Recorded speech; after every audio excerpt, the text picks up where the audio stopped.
আমার বাংলাদেশি ভাইয়েরা ওই দূর প্রবাসে এই টাকার জন্য তাদের ফ্যামিলি রেখে ওই দূর প্রবাসে গিয়ে এই বালুর ভিতরে 30 থেকে 40 ডিগ্রি তাপমাত্রার ভিতরে কাজ করে আমাদের জন্য এমন টাকা পাঠায়।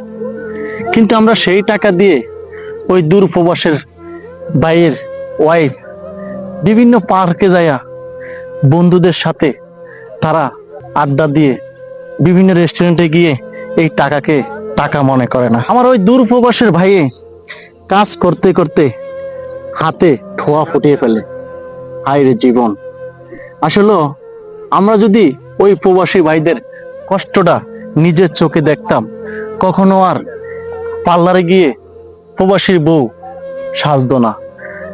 প্রবাসী বউ কখনো বলতো না আমাকে টাকা পাঠাও, আমার গয়না লাগবে, আমার শাড়ি লাগবে। যদি দূর প্রবাসী বউ যদি তার হাজবেন্ডের কষ্টটা দেখতো, তাহলে কখনো এমন 1000 টাকার নোট বাংলাদেশে বসে বসে খুঁজতো না।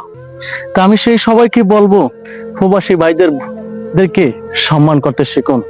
তারা হাজারো কষ্ট লুকিয়ে রেখেও তারা সবসময় হাসি খুশি থাকে, শুধু আপনাদের থেকে একটু ভালোবাসাই চায়।